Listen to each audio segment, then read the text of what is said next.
8 Things You Didn't Know About Filipino Cuisine. Filipino cuisine is often tagged as the next big thing in the culinary world. Drawing inspiration from many international influences, Filipino food is created to suit local tastes, resulting in an altogether fascinating cuisine.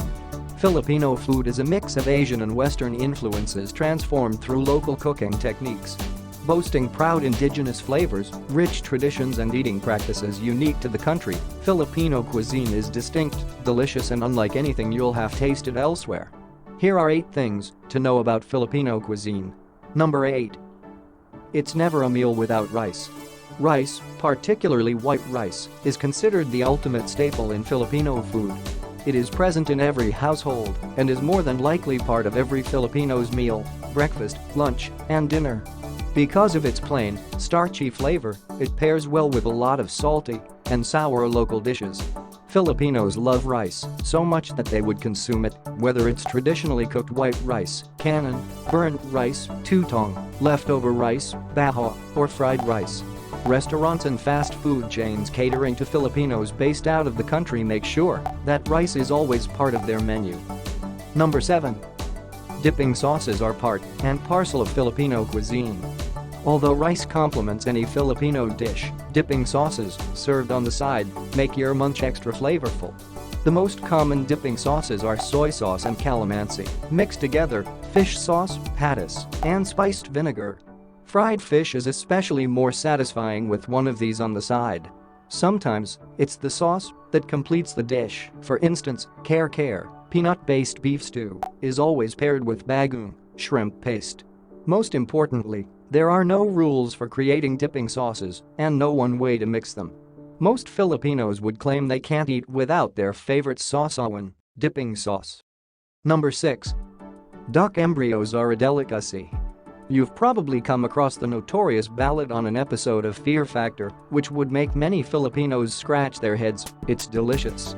This hard-boiled duck embryo, usually between 2 to 3 weeks old, makes for a tasty snack. Depending on its incubation period, the partially developed duck embryo may have features such as the beak, eye socket, or feathers. It's best served warm and enjoyed with a dash of rock salt or vinegar. While it may look vile to those with weaker constitutions, it's considered a healthy addition to your diet as it's loaded with protein and calcium. Number 5. And so are the extra parts of animals.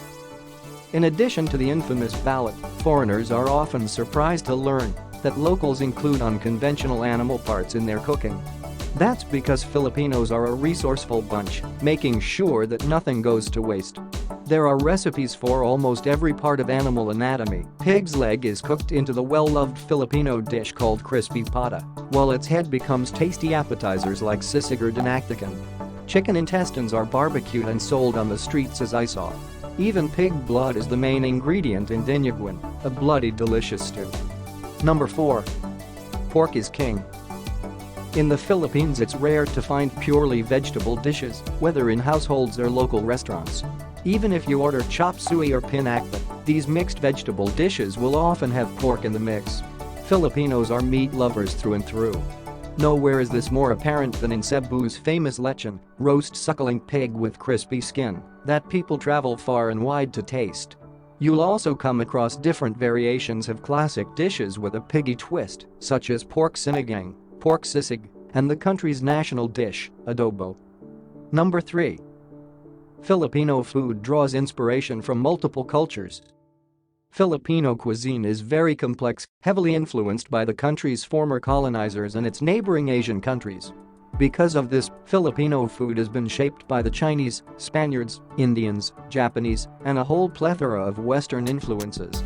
For instance, the country's pancit, noodles, and lumpia, spring rolls, were influenced by early Chinese settlers in Manila, taking on a very Filipino life of their own. Additionally, the Filipino favorite dessert halo was introduced by the Japanese. Apart from these strong cultural influences, the preparation of Filipino dishes vary per region, and there's at least one known specialty per locality. Number 2. Filipinos can't call it a day without having merienda, since rice is the country's staple meal, which is very easy to digest. Filipinos often find themselves hungry 2 to 3 hours after eating. People often have snacks, merienda, in the late morning, and another in the afternoon. Popular Filipino snacks can be pretty much anything: pastries, rice cakes called kakanin, fried bananas, pancit, as long as it does not constitute white rice, which gives you a lot of options. The merienda tradition dates back to the Spanish era, when locals living in rural areas had breakfast as early as 4 a.m. to work in the fields and needed to grab a bite in between meals. Number 1. You eat with your hands and never let the food wait. While it's uncommon to see people eating with their hands in the West, in the Philippines it's tradition. Kamain, which is the act of eating food with your hands, is viewed by Filipinos as the best way to enjoy a meal. Your digits are dexterous enough to scoop and mix all the flavors, after all. But if you don't feel like using your hands, you can also eat food Filipino style: no knives and only a fork and spoon. Another customary tradition among Filipinos is to never let the food wait. Here, mealtime is a sacred ritual, and so everyone, especially families, must eat together and share everything that's laid out on the table.